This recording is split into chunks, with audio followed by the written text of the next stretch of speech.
May mga mananampalataya, mga minamahal, mawalan lang ng trabaho, ayaw na maglingkod sa Diyos. May mga mananampalataya, may nakita lang hindi ka nais-nais sa kanyang kapwa mananampalataya, tisod na. Bakit? Sapagkat hindi niya alam na meron na siyang buhay na walang hanggan. Mga minamahal, kaya nga sabi ng Biblia, pangawakan mong matibay ang nasa iyo, baka kunin ng iba. Sabi ng Revelation 3:11. Ano yung sinasabi rito na pangawakan mong matibay ang nasa sa iyo? Yung putong na nasa iyo, ito po yung buhay na walang hanggan. Yung crown of life. Yung buhay na walang hanggan, pangawakan mong matibay yan. Huwag kang matitisod, huwag kang titingin sa tao. Look unto Jesus, the author and the finisher of our faith. Maging matatag tayo sa pananampalataya, mga minamahal ko. Manangan tayo sa buhay na walang hanggan. Fight a good fight of faith. Lay hold eternal life. Pangawakan natin ang buhay na walang hanggan na nasa atin. Basahin natin yung 2 talata, mga minamahal. Una-una dito po sa Revelation 3:11. Mamaya isunod natin ang 1 Timothy chapter 6. Mga minamahal, verse 12, pangawakan natin ang buhay na walang hanggan na sa atin. Fight a good fight of faith. Sabi rito, basahin po natin talata, Revelation. Dito po sa aklat ng Revelation chapter 3 verse 11. Sabi dito sa Apokalipsis kapitulo 3 talatang 11, ako'y dumarating na madali, panghawakan mong matibay ang nasa iyo, upang huwag kunin ng sinuman ang iyong putong. Dito sa unang Timoteo kapitulo 6 talatang 12. Sabi po dito sa unang Timoteo kapitulo 6 talatang 12, sabi dito sa 12, makipagbaka ka ng mabuting pagkikipagbaka ng pananampalataya, manangan ka sa buhay na walang hanggan, na dito'y tinawag ka at ipinahayag mo ang mabuting pagpapahayag sa harapan ng maraming mga saksi. Amen.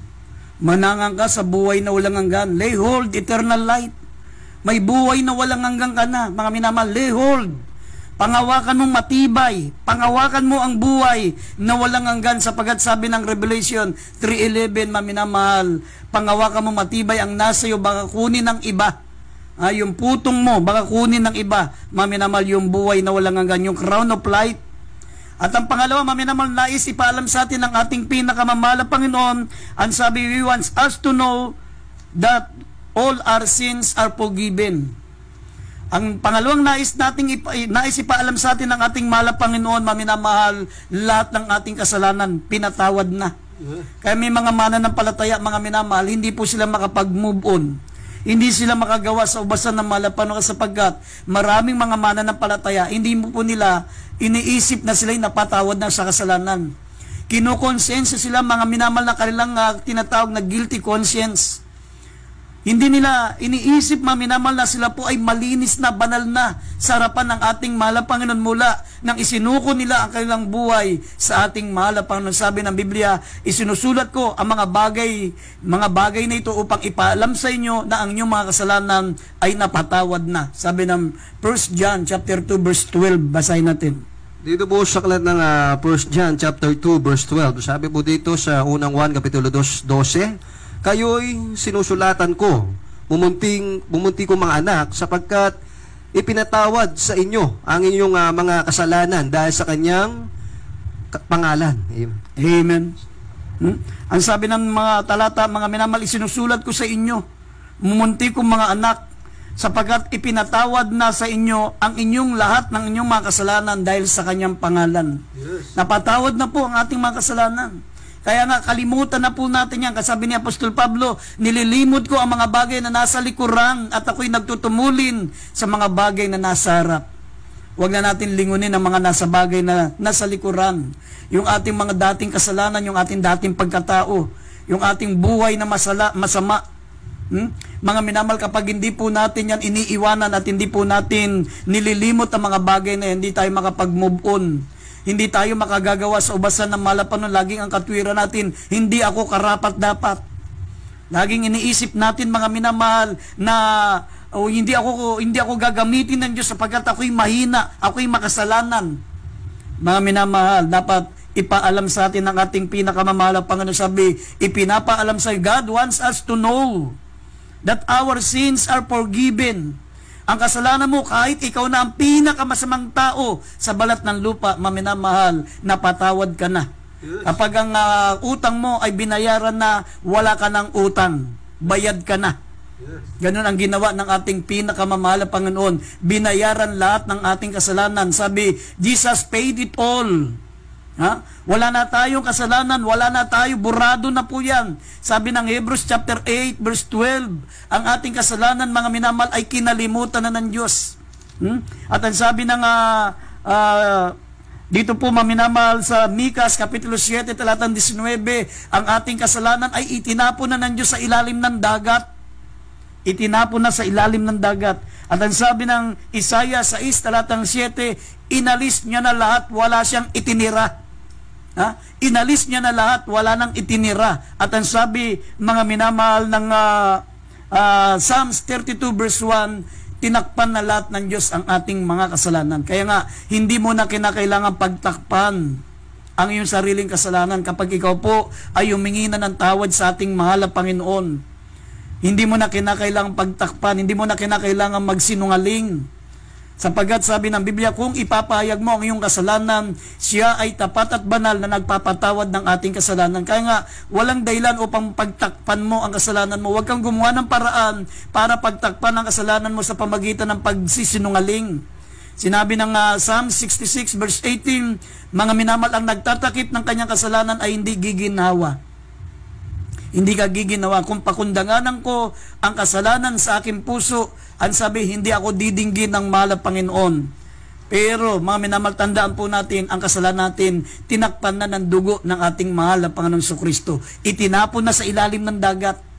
Hindi niya na alalahanin. Sabi pa ng Psalms 103 verse 12, kung gaano kalayo ang kanluran sa silangan, ganun inilayo ng Diyos ang lahat ng ating mga kasalanan.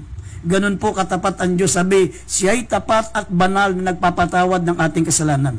Basahin natin isa-isa yung mga talata, maminamal, sa kung alin mga nakahanda sa talata dyan. Dito po sa aklat po ng Mikas.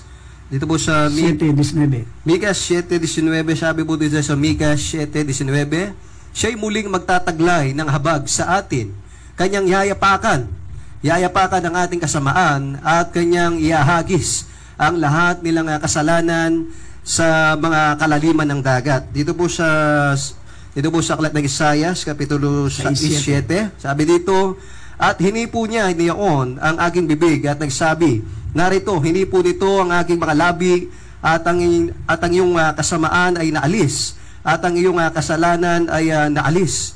Dito po sa Psalm 103 Verse 12, sabi po dito, kung gaano ang layo ng silanganan sa kalunuran, gayon inilalayo niya ang mga pagsalangsang natin sa atin. Amen. Hebrews.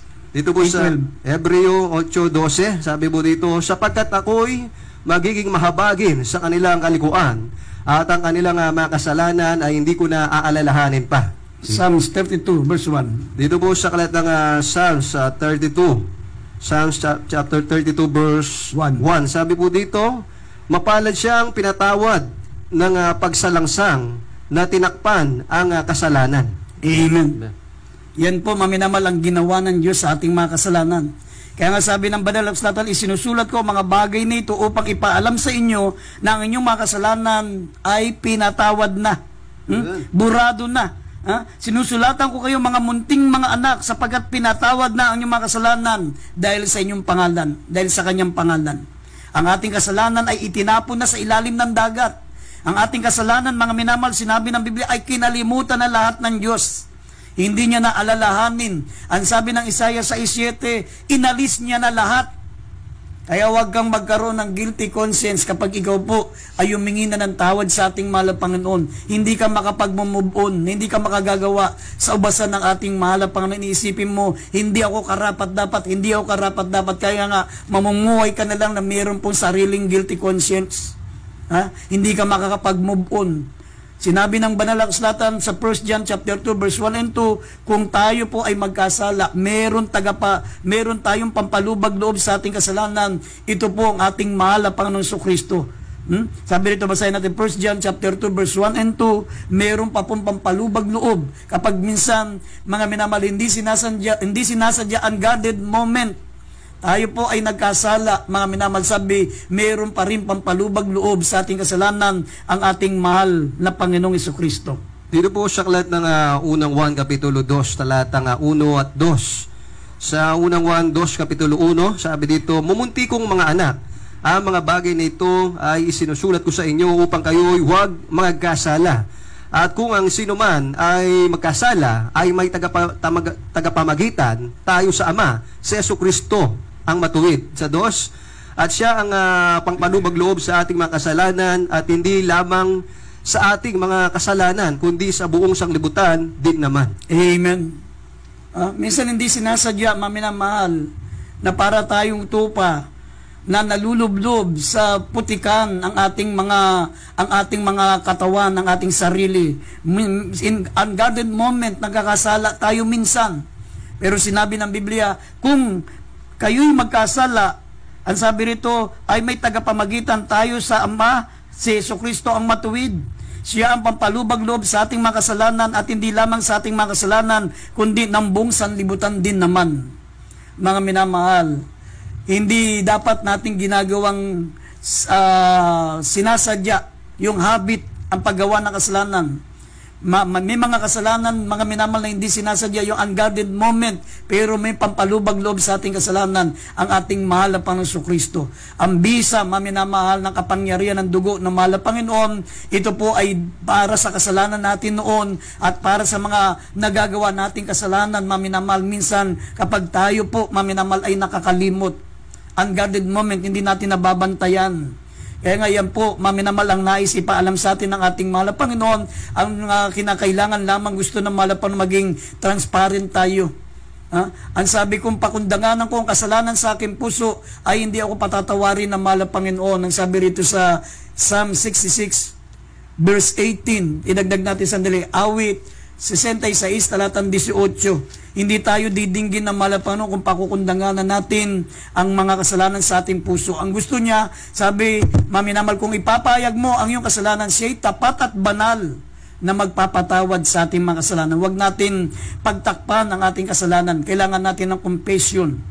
Ipahayag natin ang kasalanan natin. Mga minamahal, huwag tayong gumawa ng paraan na pagtakpan ang ating kasalanan. Pabayaan natin na takpan ng mahal na Panginoon ang kasalanan natin sa pamagitan ng kanyang banal na dugo. Sabi ng Psalms 32 verse 1, maminamahal, ang ating kasalanan ay tinakpan niya. Tatakpan ng ating mahal na Panginoon. Basahin natin ng Psalms 66:18. Dito po sa aklat ng mga awit, Kapitulo 66, chapter 66, verse 18. Sabi dito, kung pinakundanganan ko ang kasamaan sa aking puso, hindi ako didinggin ng Panginoon. Amen.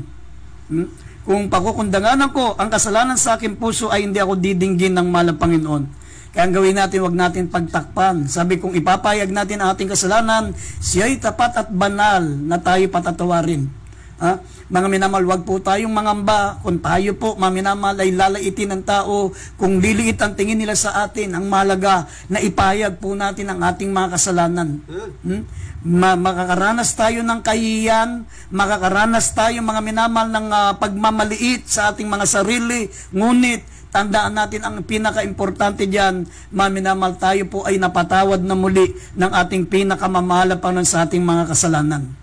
At ang kauli-ulian, maminamahal, ang sabi na nais ng ating pinakamamahal na malaman natin sa Romans chapter 8 verse 28, na lahat ng bagay, maminamahal, gustong malaman na malapan ng lahat ng bagay, all things work together for good. Ito'y nakakabuti sa lahat, maminamahal. Basahin natin ang Roma 8:28. Dito po sa aklat ng mga taga-Roma, Kapitulo 8, talatang 28. At nalalaman natin na ang lahat ng mga bagay ay nagkakalakip na gumagawa sa ikabubuti ng mga nagsisiibig sa Diyos sa mga bagay niyang mga tinawag alinsunod sa kanyang nasa. Amen. Ito pa, maminamahal, ang nais ipaalam sa atin ng ating mahal na Panginoon. And we know that all things work together for good to them that love God, to them who are called according to His purpose. Ang lahat ng bagay ay nagkakalakip-lakip sa ikabubuti natin, maminamahal. Ano man ang dumarating sa atin, ano man ang mga hindi ka nais-nais na dumarating sa atin, tandaan po natin, maminamahal, huwag kang manghina, Huwag kang manlupaypay sapagkat yan ay sa ikabubuti mo. Sabi nga ng John chapter 13 verse 7, maminamal ang ginagawa ng Diyos sa iyo ngayon ay hindi mo nalalaman pero malalaman mo pagkatapos.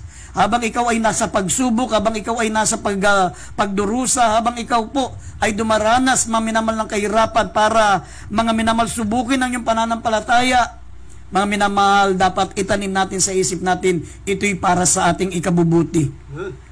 Tumingin tayo, maminamahal, doon sa tinatawag na layunin ng Diyos. Huwag tayong tumingin, maminamahal, doon sa ating kasalukuyang kalagayan. Ang tignan natin, yung anong layunin ng mahal na Panginoon, bakit po, maminamahal, pinahintulot niya na maranasan ang mga bagay na ito. Mamatayan tayo ng mamahal sa buhay. Mawalan tayo ng ari-arian, mawalan tayo ng trabaho, mawala ang isang bahagi ng ating katawan.